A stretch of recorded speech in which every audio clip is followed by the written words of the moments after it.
இது ராய்காட்டில் நடந்த ஒரு உண்மையான சம்பவம். ஒருத்தன் வீட்டுக்கு அன்டைமில் பஸ்ஸில் போயிட்டு இருக்கிறப்ப அவன் சாப்பிட்றதுக்காக கீழே இறங்கி சாப்பிட்டுக்கிட்டே இருக்கிறப்ப அந்த பஸ் அவனை விட்டு போயிடுச்சு. அவன் அந்த பஸ்ஸு பின்னாடியே ஓடினா இருந்தாலும் அந்த பஸ்ஸை பிடிக்க முடியல. அதுக்கப்புறம் அவன் வந்து காட்டில் பேய்கள்கிட்ட மாட்டிக்கிறான். அதுக்கப்புறம் அவன் வீட்டுக்கு போய் சேர்றானா இல்லையா அந்த வீடியோவில் பார்க்க போகிறோம். வாங்க வீடியோக்குள்ளே போகலாம். Welcome to Swarna mystery.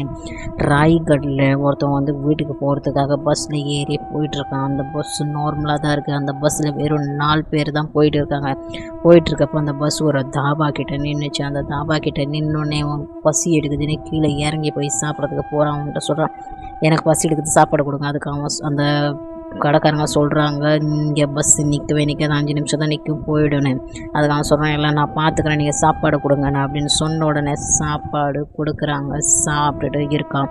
அந்த டைம்லேயே பஸ் அவனை விட்டுட்டு ஓடிடுச்சு. அவன் வந்து பஸ்ஸு பின்னாடி ஓடுறான்னு நிறுத்துங்கன்னு சொல்லி பஸ் நிற்கவே இல்லை. பாதி தூரம் போயிட்டான். பாதி தூரம் போனதுக்கப்புறம் திரும்பி அவன் அந்த தாபாக்கே வந்தான். சொன்னான், பஸ் என்னை விட்டு போயிடுச்சுன்னா. அதுக்கு அவன் சொல்கிறான், இந்த இடத்த விட்டு நீ எப்படியாவது போயிடு, ஏன்னா இந்த கடையை இப்போ நான் மூடுறேன், இந்த இடத்துல பேய் வரும் நைட் டைமில், அதனால தான் பஸ்ஸு நிப்பாட்டில் அவங்களும் போயிட்டாங்க, நீயும் எங்கேயாவது போய் பத்திரமா இருன்னு சொல்லி அவனும் போயிட்டான். போனதுக்கப்புறம் இவன் காட்டில் தனியாக நடந்து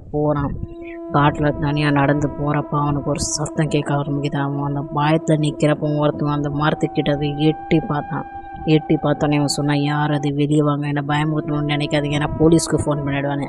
அதுக்கப்புறம் அந்த பையன் வெளியே வரான். வெளியே வந்ததுக்கப்புறம் 2 பேரும் பேசுகிறாங்க. நீ எங்கே போகிறான்னு அந்த பையன் கேட்டான். அதுக்கு இவன் சொன்னான், நான் அங்கே வீடுங்கள்லாம் நிறையா இருக்குல்ல, அந்த பக்கம் போகிறேன். அதுக்கு அந்த பையன் சொன்னான், நீ வீட்டு பக்கம் போயிடாதாங்க, பேய் இருக்குன்னு. அந்த பேச்சு கேட்காத அந்த வீட்டுக்கிட்ட போகிறான். போனதுக்கப்புறம் பார்த்தா அங்கே ஒரு லேடி நிற்கிற மாதிரி இருக்குன்னு பக்கத்தில் போனால் அந்த லேடி திடீர்னு தலைகீழ தொங்கி சிரிக்க ஆரம்பிச்சிடுச்சு. சொல்ல ஆரம்பிச்சிச்சு, நீ சாவு போகிற, இங்கே வந்துட்டியா, மாட்டிக்கிட்டியா, சாவு போகிறேன்னு பார்த்தா அந்த வீட்டுக்கிட்டேருந்து பேய் கிளம்ப ஆரம்பிச்சிடுச்சு. எல்லா இடத்துலேருந்து பேய் சிரிக்க ஆரம்பிச்சிடுச்சு. அவனை பேய்ங்க எல்லாமே சுழுந்துடுச்சு, சுற்றி வளைச்சிருச்சுங்க. அவனும் ஓடுறதுக்கு ட்ரை பண்ணுறான். அவன் அந்த காட்டிலேருந்து ஓடுறான்.